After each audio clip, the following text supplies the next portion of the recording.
You've got this expectation either for whatever kind of breakthrough, a healing or provision, and then you put your faith out for that and it doesn't happen. And there's disappointment, and then your faith gets like a little squeeze. And then you trust again, you put out faith and it doesn't happen again, and another little squeeze.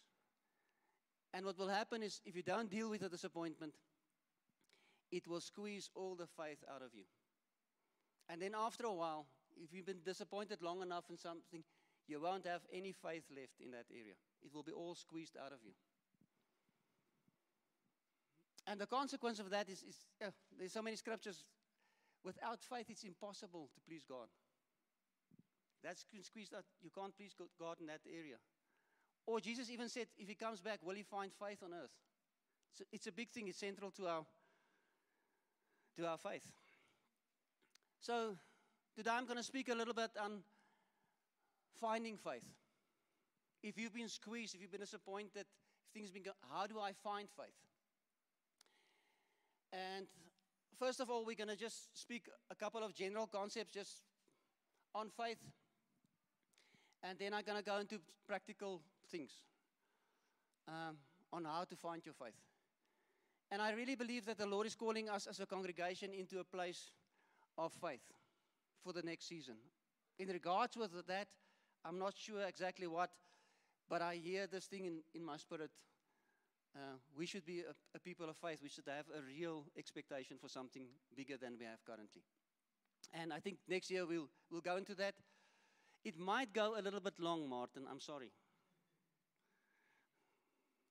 But if you wonder why, you must go and ask Michael. He's got a good explanation. It's got something to do with my teeth. He'll tell you the joke afterwards. Okay. So faith, believing. Let me quickly see. Who of you are believers? In what? Or in whom? So something that we'll repeat this morning, I think it's more important in whom we believe than what we believe. And technically, there's not something like unbelief. Do you know that?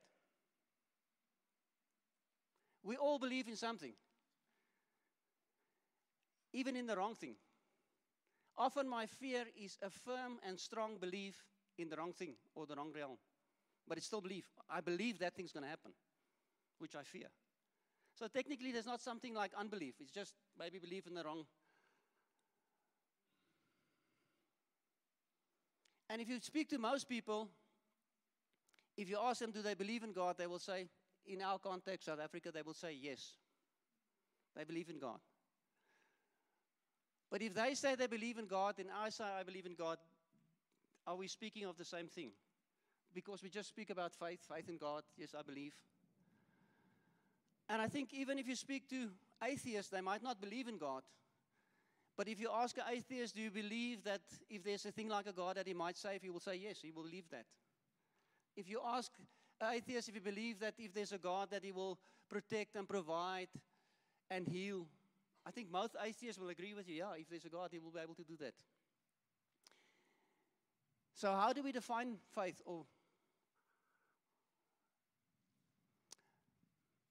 So quickly, how will you define that without using scripture right now? I hope the scripture is the foundation for your definition, but don't quote Hebrews or something to me. What is faith? I want you to think about it. How do you define faith? Yes. Acting on what you believe. I like that a lot. What else?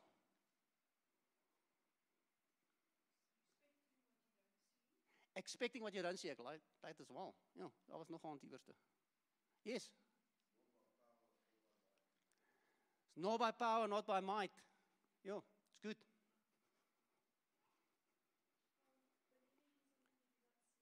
Believe in something you're not seeing yet. It's good. We're going to circle back to all of that. I want to give you maybe a different word. Conviction or confidence. What are you confident about? So for the next season, if you would grant me permission, I would like to ask you to use, instead of faith or believing, ask yourself, use that word confidence. I'm not going to speak about my faith or my belief. I'm going to speak about my confidence. What am I confident about? Because what I believe and what I'm confident about is two different things. So yesterday, we went on a plesierrit, horse riding. And it was my first time in, 20, 25 years on a horse. So if you ask me, Donnie, do you believe you can ride? I will tell you, yes, I believe. I had my own horses. I trained my own horses. Do you believe you can ride a horse? Yes, I can. And then yesterday, I got on a horse for the first time. Donnie, are you confident that you can do this? And I wasn't. I was rattled in the beginning, even towards the end. Crazy. So there's a difference between what I believed and what I'm confident about. Donnie, do you believe you can ride this horse? No problem. Done it gazillions of times. Are you confident? Well, not so sure.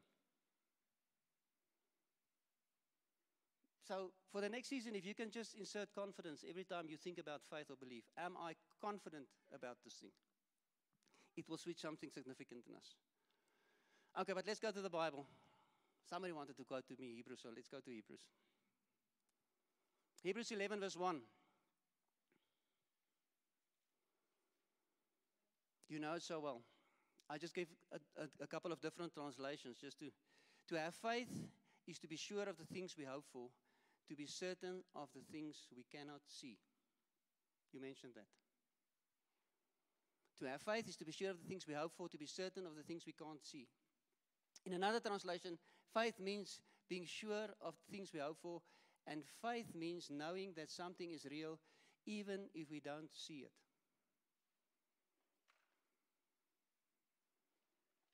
Another translation. Now, faith means putting our full confidence in the things we hope for, meaning it means being certain of things we cannot see. So, my definition, according to that, is faith is a confidence in the things we don't see. When do our faith rattle? Where does my faith rattle? When I don't see. Isn't that where we falter in our faith? I have this expectation and now I don't see it. It's like, oh, what's happening? And if your faith gets rattles when you don't see it, and I'm guilty of that as well, it means it's actually not faith. By definition, it can't be. Faith is to hold on to something even while it's not happening. So if I'm expecting something or praying for something and it doesn't happen, it shouldn't affect my faith. Trek julle met my. Moet ek stadiger. Is to still be confident in that thing. Even if I never see it. If you think about the heroes of faith, that's why they're called heroes of faith. None of them have seen the things that was promised to them. They died without seeing it. In retrospect, they all came true. We know that. But Abraham died without having his,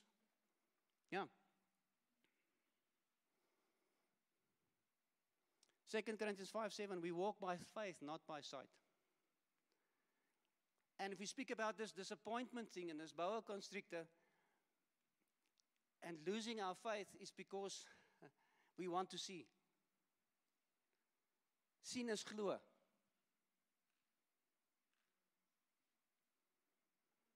So if we don't see, we don't believe. While faith is actually believing without seeing. Or being confident without seeing. So if I say I believe in Jesus, what do I mean?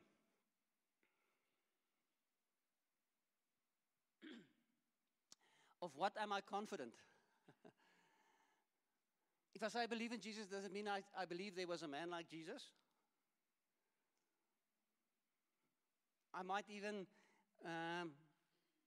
believe that he was a son of God. I might even agree to the fact that he died and rose again. I might even believe that he paid for the sin of the world, that he did it for me.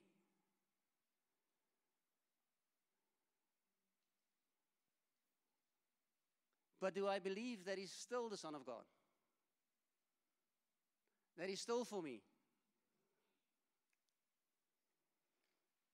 Just like he saved me, like impossible odds to save me, do I still believe currently that he's for me and can do the impossible for me? The things I haven't seen. You see, faith is an ongoing thing. It's not a once-off thing. It's not I believed. It's, am I believing? And I think often it's more important what I currently believe about God than I used to believe about God. And often I find myself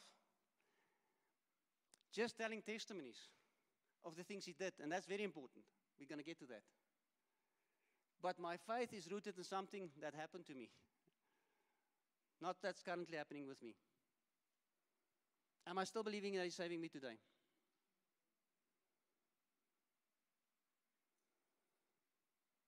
When I said the sinner's prayer, or however I gave my heart to the Lord, did I believe back then that he saved me? Yes. So what happens today if I mess up and I fall into some sort of sin? Do I still believe that he's my Savior?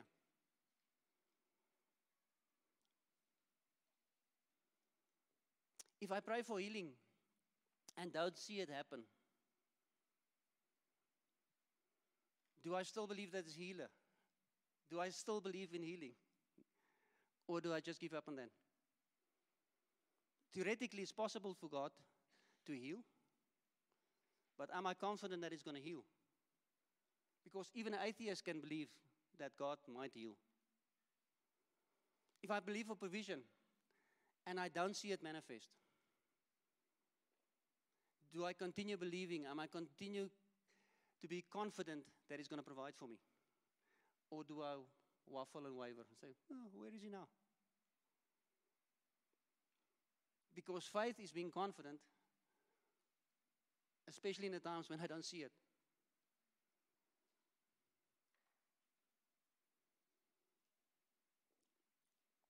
So I want to ask you this question. You must answer this question. Ask this question for yourself. Ask yourself, do you truly believe, do I truly believe that I'm going to heaven when I die? Am I confident of that? How confident am I about that? And on what do I base that belief? On what is that based?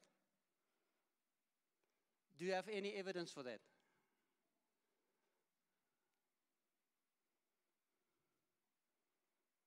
So hopefully most of us will be fully confident with that. Based just on his word. Don't have any evidence for that. I hope I'm right. So what is heaven going to be like?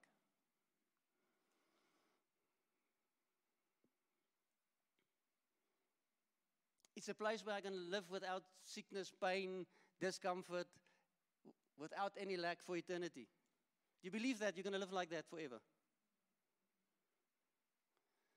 Yes, Martin is my help. Okay, thank you. Do you believe that? Do you truly, are you convinced this morning that it's going to do that for you for eternity?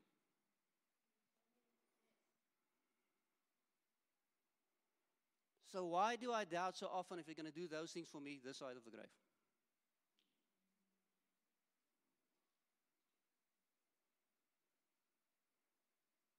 He's the same God. And if I think it is death that's going to place me in that place where he can do it, then the grave and death is my Savior, not Christ.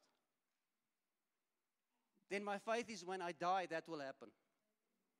That's what's going to save me from this.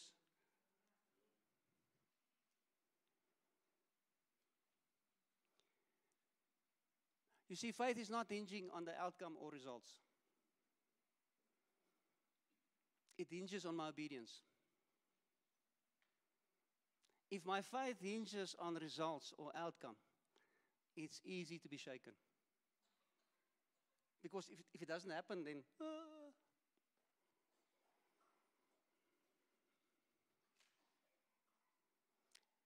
And often I find myself believing or having faith, having more faith in faith than I'm having faith in God. We think of this magic container filled with this magic substance called faith. And when I can have enough in that container, when it's overflow, then things will work out for me. My belief is in that faith, is in how full that container is. Not in the God of this faith.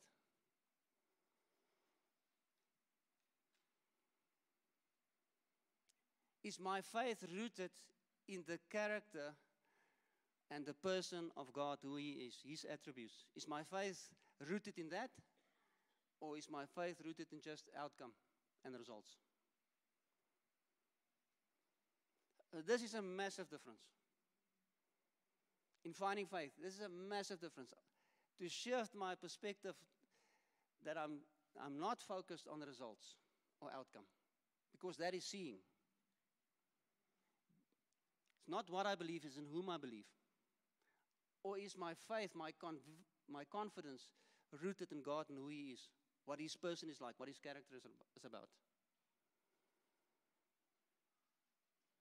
So my faith should never be, or seldom be, in something. It should be in someone. And the place where we get rattled the most is when our faith is in something and not in someone. Colossians 1 verse 4.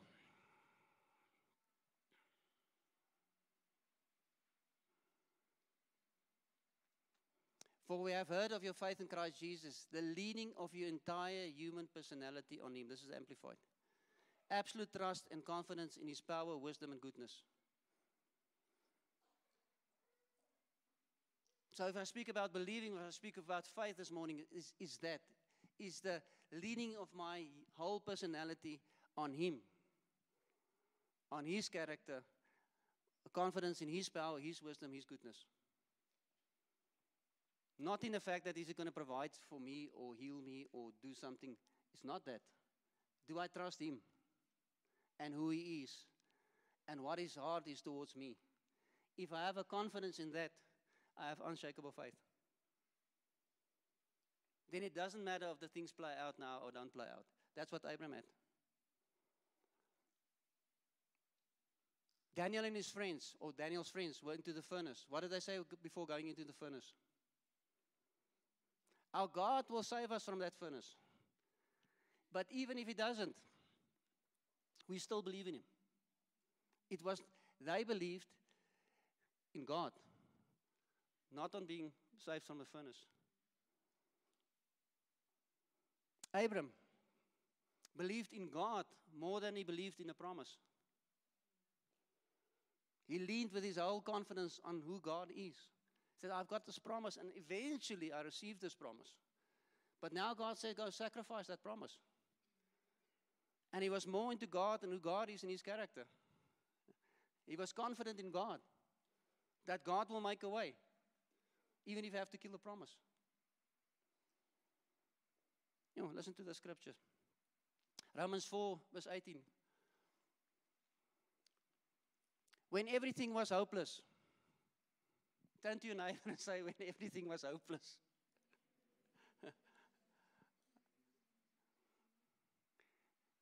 Do we put faith and hopeless in the same sentence often? No. When everything was hopeless, Abraham believed anyway. Deciding to live not on the basis of what he saw he couldn't do, but on what God said He would do. Incredible. It was totally hopeless. In the Amplified, it says, for Abraham, human reason for hope being gone. Being gone. Daar's nie 'n manier nie. In that space, he was more confident in what God can do. In another translation, God's Word translation, it says, when there was nothing left to hope for. Is there a situation in your life where there's nothing left to hope for? That's the place I need faith. Not on the outcome, not on that thing happening, but that God's got me in this, that His heart is for me. Faith is not for the time when things go right. When everything is perfect, I don't need faith. It's for when it goes wrong, when it's hopeless. When that disappointment and that boa constrictor that squeezed everything out of me. There's no chance. It ain't going to happen. That's when I have to have this confidence in who God is. Paul said this in 2 Timothy 1, verse 12. The sentence starts, there's obviously a part before this, but he said, which is why I suffer as I do. So this is not Paul's most victorious moment. He's suffering. But I'm not ashamed, for I know whom I have believed. And I'm convinced that He is able to guard me until that day. He's speaking of his suffering. Things are not going well for him. But he's convinced of who he's believing in.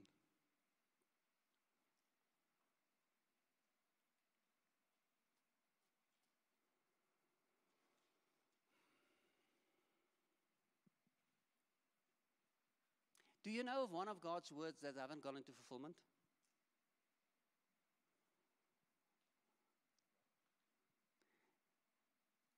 Do you think it's possible for God to say something and it won't happen? This means yes, this means no.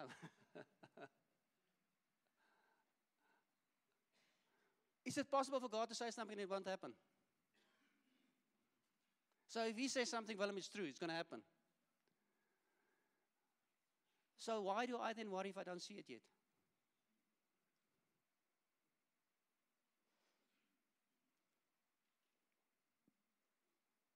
If it's true, if He says something is going to happen that way, and I don't see it yet, why do I worry?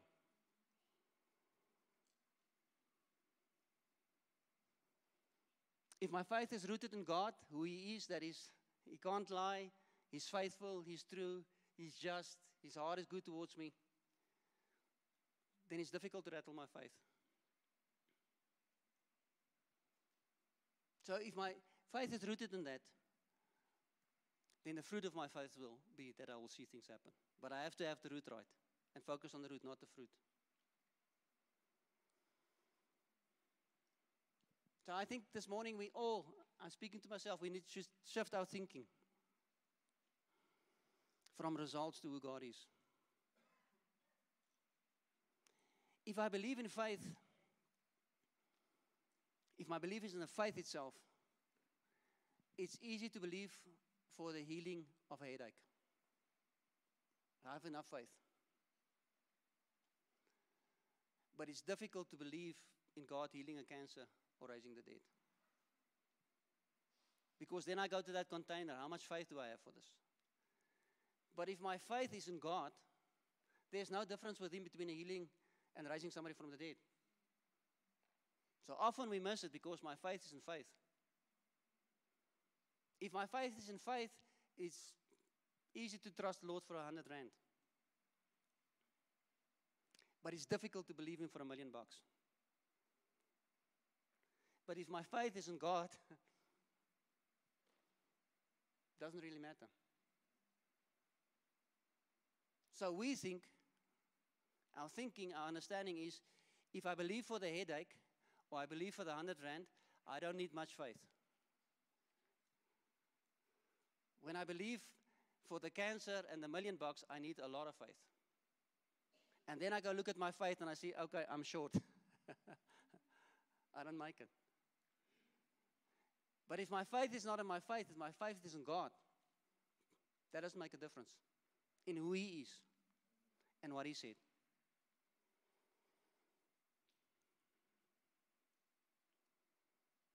Do I trust Him? Do I trust His personality? And who He is.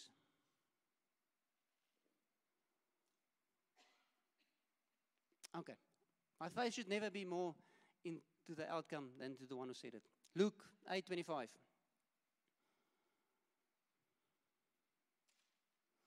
And he said to them, why are you so fearful? Where is your faith, your trust, your confidence in me? Huh? When they had to silence the storm, it was not, why don't you have faith in silencing the storm? He said to them, this is amplified.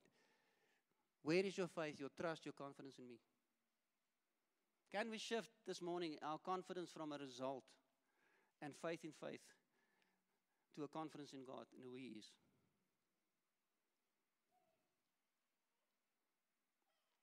Then is another nice verse. We all love this one. James 1. From verse 2, and I think this is the message. Consider it a sheer gift, friends, when tests and challenges come your way from all sides. Let's rejoice, let's cheer, let's be I'm challenged now. You know that under pressure, your faith life is forced into the open and show its true colors. It's when things go south that I see where my confidence is. Is it in my own ability? Is it in my faith in God? It will be tested. And faith that's never been tested can never be trusted. Do you believe that God can raise somebody from the dead? Yeah. Have you stood next to a corpse? Then that faith is not tested. Do I believe God for whatever, healing? That faith will only be tested once there's a situation I need to pray for healing or provision, whatever it might be.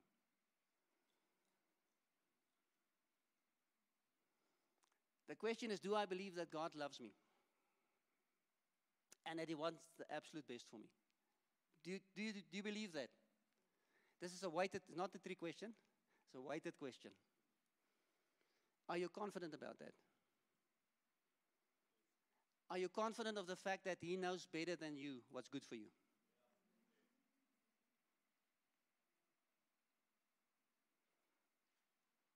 Then when things don't turn out as quick as I like it to turn out, or the way I like it, can I have confidence in Him that He really is for me, He wants the best for me, and He knows the best for me? That's why it's like parents don't feeding their kids ice cream all the time. Parents know that's not the best thing for kids, but try to convince your 3-year-old the logic in that. They don't get it. Okay, let's move on.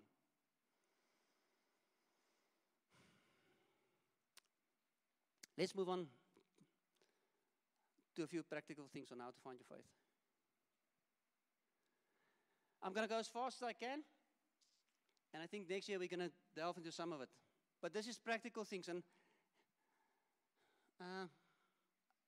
I'm so glad to see some of you have pens and paper, but it's good to bring that to church. Faded ink is better than a good memory. Because in some of these things you have to go and dwell and ponder and work out for yourself. And if you don't have the notes for that, or you might struggle. You might miss out on what God wants for you. So try and make notes, even if you have to do it on your phone. Do that. So the first practical thing on how to find faith, and all of this I'm going to try and do it short, you can say a lot about it, is what is God saying? To have faith, I must first know what God is saying about the situation. That's key. Because it's based on His word that I can have faith. It's not based on my desire or my outcome or what I would like. It's what is He saying about the situation. Not based on my feelings. Do you think Jesus had a lot of faith? Think so? Why? He knew God. He said, I only say what I hear the Father say. I only do what I see the Father do. So if I can hear God speak to me clearly and confidently about any crazy matter, and I can see Him do that in the Spirit, is it difficult to have faith for that or not? It's easy. So the first thing is I must be able to hear what God is saying about it. Not my own desire, not my own wish. And for that reason, I need to be close to Him. We've spoken over the years many, many times of having a meaningful quiet time, devotional time with the Lord. That's only the start. I'll not live only from that. But if I don't know Him, if I don't spend time with Him, if I don't learn to recognize His voice, I'm going to struggle finding faith. Because then it's only based on my emotion, what I think, what I feel. And that might not happen. That might not work out. So it's crucial. I must hear His voice. I must spend time with Him. And then I can act on that. And out of that place, the second thing is to know what God is doing rather than based on my feeling.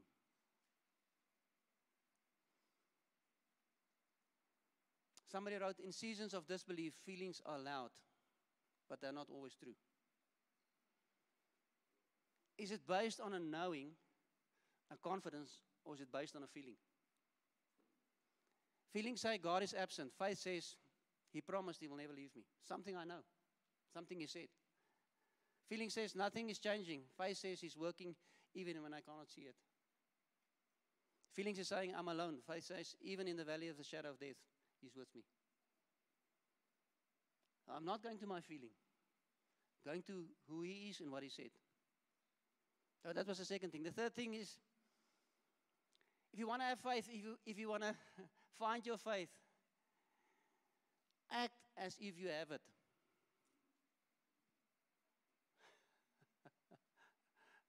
Does it sound a little bit odd? This is a hack. This is a shortcut. Act that way. If I say I believe something, I want to believe it, but I'm just act like I've got it. Do you think that's a bit way out? Faith is linked to action. Somebody said it there, Laura. I have to do. How do I really know if I believe something? How would I know if you really believe something? I will just look at the way you act. If people say they believe God, that God heals, but they never pray for the sick, it's like, I don't think you really believe that. If people say they trust God for provision, but they're stingy and not generous, and it's like, I don't know if you really believe that. Faith can be seen. Scriptures talk about Jesus seeing their faith when they let the man through the roof. Seeing their faith. You can see it if people got it. So you have to act. You know the scripture so well, but I'm just going to read it for. Go and ponder on this. There's much more. Don't let because we're familiar with the scripture, let me miss it. James 2, from verse 17. So also faith by itself, if it does not have works, is dead. If there's not something I'm doing, then I don't have faith. And this whole scripture continue on with that. But someone will say, you have faith and I have the works. Show me your faith apart from works and I will show you my faith by works. You believe that God is one, you do well. Even the demons believe it and shudder. Do you want to be shown, you foolish person, that faith apart from works is useless? Was not Abraham our father justified by works when he offered up his son Isaac on the altar? You see that faith was active along with his works, and faith was completed by his works. And the scripture was fulfilled and say, Abraham believed God, and it was counted him to righteousness, and he was called a friend of God. Verse 24, you see a person is justified by works and not by faith alone. You can go and meditate on that scripture, but we're not going to go there this morning.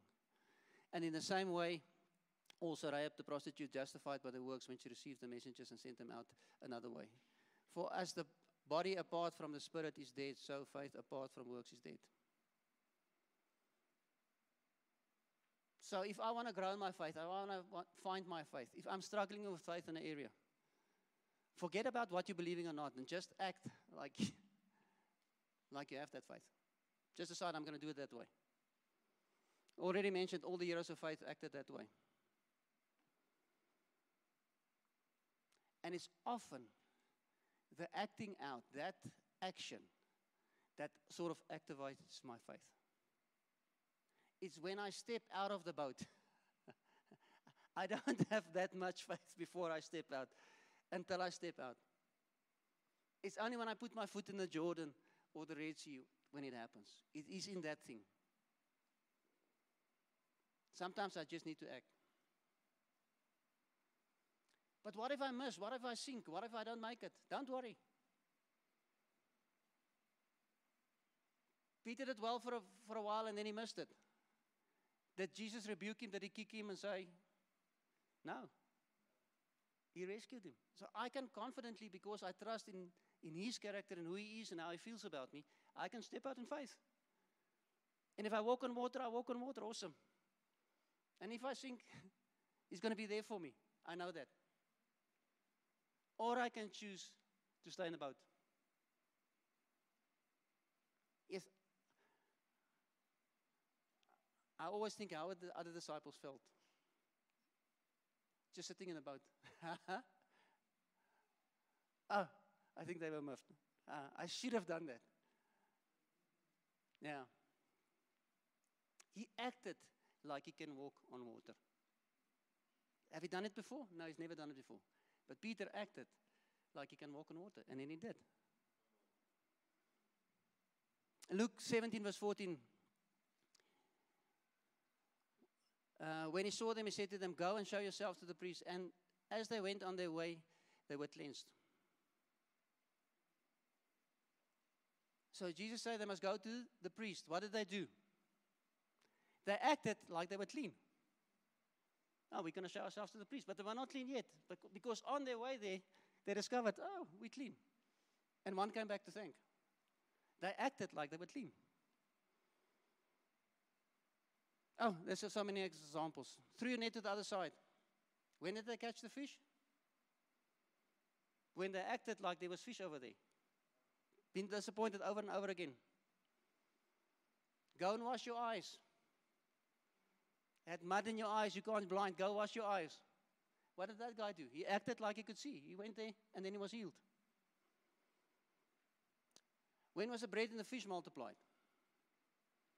When they acted like there was enough, they started handing it out. They didn't wait for it. The way I read the scripture, there was not one heap of, as they went acting it out, it multiplied. When did the ravens bring the food to Elijah? When he acted like there's going to be provision, he went to the brook. He didn't find them there already waiting for him. It's as he acted, they came. When did the flood come for Noah? When he finished the boat. And that's the whole thing. I shouldn't go into that. But maybe I should. When did the rain come? When he was finished. If it was finished a year earlier, would the rain come a year earlier? I think so. They wouldn't sit there for a year waiting around for the rain to come. And if they were a year later? Okay. So many of our situations in our life, God is waiting for us to act. The rain will come when I'm finished. And if I'm not acting and moving, it's not going to happen. I'm waiting for God, but God's actually waiting for me.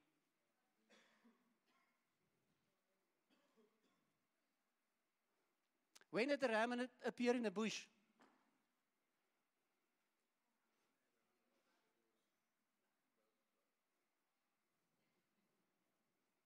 When you acted in faith. When did the lady's blood stop flowing? When she touched his garment. When did the tax money appear in the fish's mouth? I just trust the Lord for tax money. Now go catch a fish. Now open his mouth. No, I just trust the Lord for.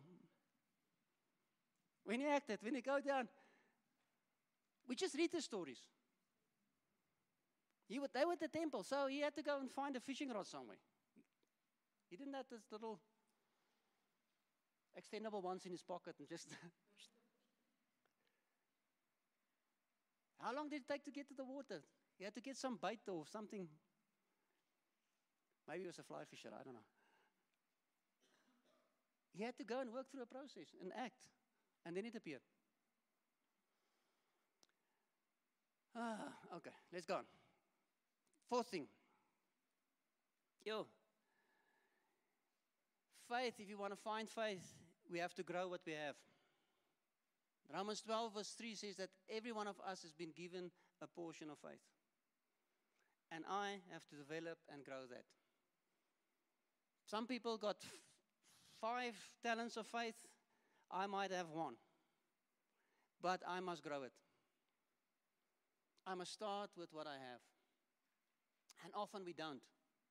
Back to the sickness healing thing. If I can't pray for a headache, you're going to struggle to find faith for cancer. And as I pray for headaches and I see them getting better and I start praying for bigger things, I grow that faith. I grow that talent. I don't go and hide it under a rock. And the same for provision and anything else. I can grow my faith. I can activate my faith by applying the measure I already received. Number 5. Focus on what God is doing rather than what He's not doing.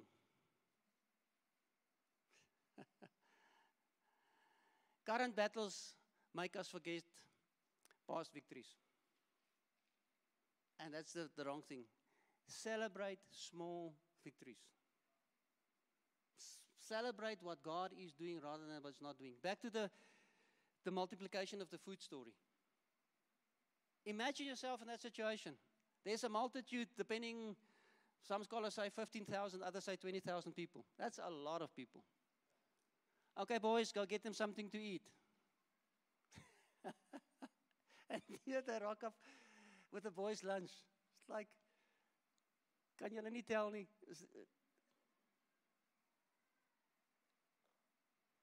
You're not serious. So we read it like that, and it makes sense how Jesus did it. But if it was Donnie, yes, I would have been ticked off at those guys. Like, are you nuts? Like, why is God not providing? Why is He not doing anything about it? Can't you see those people are going to faint? They're going to die on the way back? I would go into complaining. And Jesus took that and He thanked. The little He have. And it multiplied. You see, in the kingdom, we often miss our breakthroughs and what God's doing, because in the kingdom, often, I will say almost always, what He gives us comes in seed form. Jesus, the Christ Himself, came in seed form. He didn't come in the first time in all His glory. And because He came in seed form like a human, people couldn't recognize Him. And often my breakthrough, your breakthrough, is coming in a small thing. And if I can't celebrate that small victory, that small seed, I might never see the full thing come in fulfillment. And then my faith, and why is God in this thing, and why is it not working? No. It was just a seed. And if I can thank Him for the seed, and if I can see that, I'm off to a good start. Now, we shared on this so many times in church before. If I can see God and if I can hear God, then I can have faith for that. We agreed on that. But sometimes it's difficult to see and hear, especially when you're in trouble. But we can always remember. Right after the multiplication of the food, they went across the sea. He was speaking of the leaven of the Pharisees, and they complained about not having bread. You remember that story? Mark 8 verse 18 says, having eyes do you not see, having ears do you not hear, and do you not remember? So you should have seen in the Spirit, heard in the Spirit what I'm doing. But at least if you missed that, can't you remember that we just multiplied food? Can I celebrate testimonies and small victories? Memory fuels belief when feelings cannot. So that's why we celebrate testimonies. And it's good for us to sit and remind yourself of testimonies. Maybe I'll tell the Connect leaders, I know many of you are going on holiday, but I want to encourage you in this holiday season, come together as connect groups, even if there's not a formal group, or join up with somebody else. But use this time to just sit and share testimonies. When we had the deacons time, I asked them, what is some of the craziest things you have experienced in the Lord? And then we just sit and share and tell testimonies, and you'll see what that will do to our faith. Okay, number 6. If you want to find your faith, you have to come amongst people of faith. That's huge. Remember Nazareth when Jesus was there? Where there was a lack of faith in the group of people, Jesus himself couldn't do much. The Son of God didn't do much because the environment was one of unbelief. So I have to come amongst people of faith and leave that crowd of unbelief. And I'm not speaking about the world unbelievers. I'm speaking of unbelieving believers. Get people around you. Many of you remember Ben van der Walt that was here. And even Chris Kotze. They are like tonics for your faith. If you get around them, it's like... Toe Jesus jou Iris se dogtertjie gaan gesond maak het, when he went to heal, you see Miss Iris? Yeah, his daughter. What did he do? He chased about a bunch of unbelievers out. They were crying and believing she was dead. They were unbelief. He said, out. Some of you, for your breakthrough, you have to leave your unbelieving crowd of people and hang out with believers. Both faith and unbelief is contagious. Highly contagious. So pick your environment. 7. I'm almost done. Oh. On that same topic, finding an environment of faith is not for you to have alone. That's why we're a community. That's why we come together. So often I don't have faith for something. But when I come into a community, it works like with that with the elders. I think sometimes even in our financial committee, when we get together, I don't always have faith what they have faith for. But if there's a group of people that have faith for, I can draw on their faith. I can use that.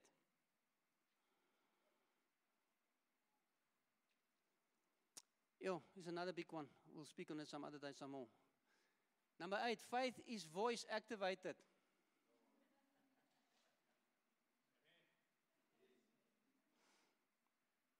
So, there's a whole name it and claim it, blab it and grab it thing.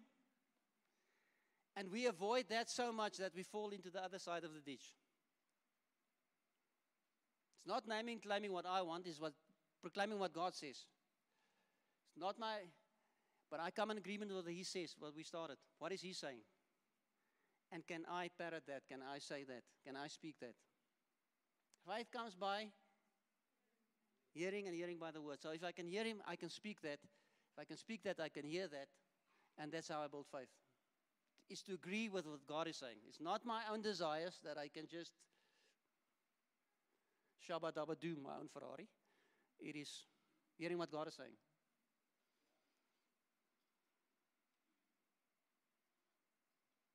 So how will you know what I believe? You will see what I do, and you'll listen to what I speak. Yes, just on that thing as well.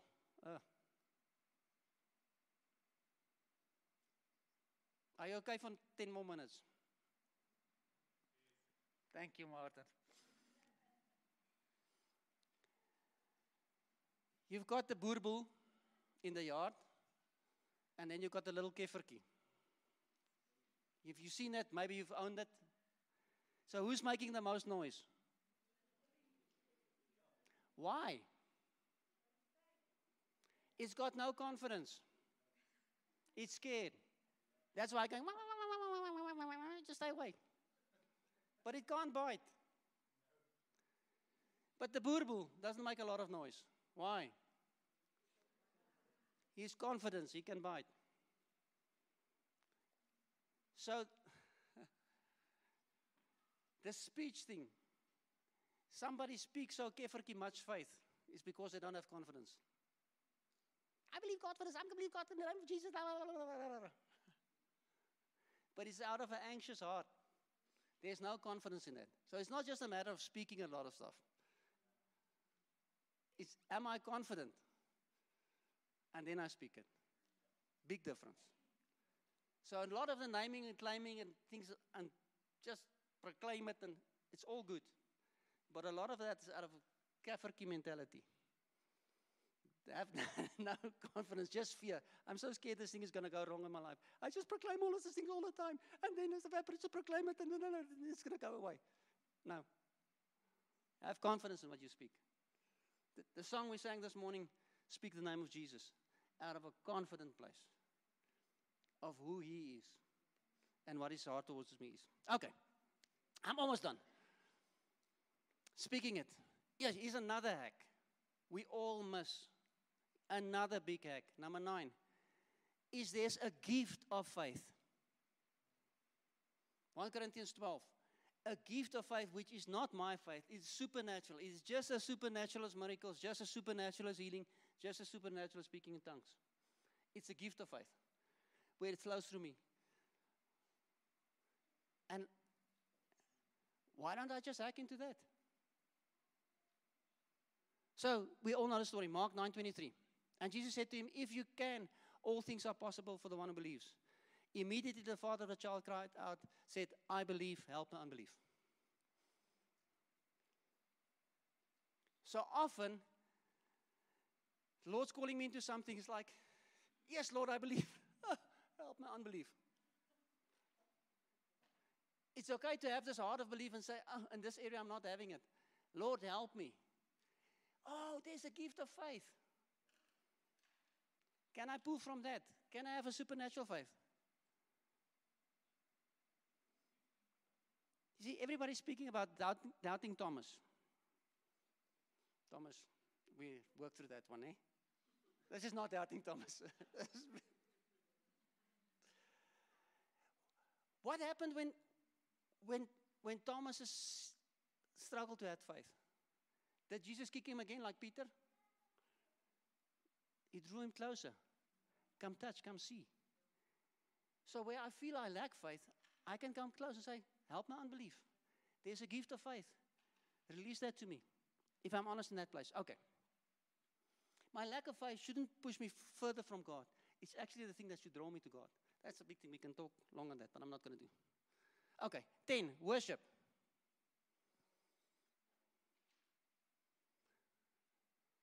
If you want to find your faith, start worshiping.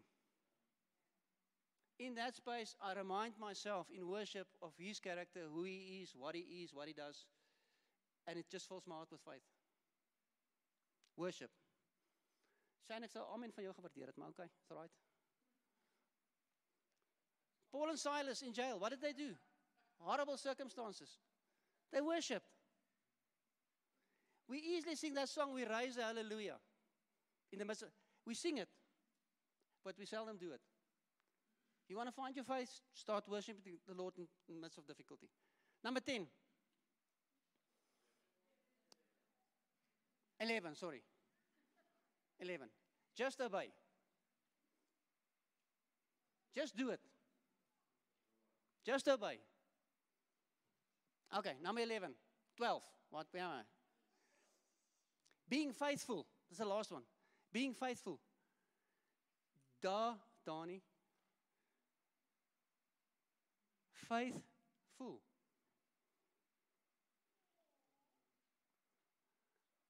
All of us want to hear, well done, good and faithful. Just be faithful. Just hang in there. Just be full of faith. Just be faithful. Okay. I think I'm going to wrap it up there for now. You can sigh. Dankie toch.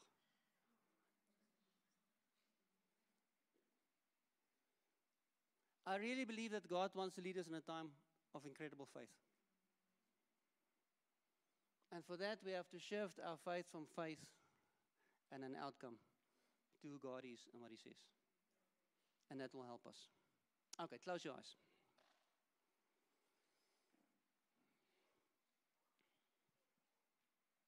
Maybe just first of all, if there's anyone here this morning that never have placed your faith in Christ to save you, anybody like that, please raise your hand. Then we're going to pray with you afterwards. Anybody that haven't done that before?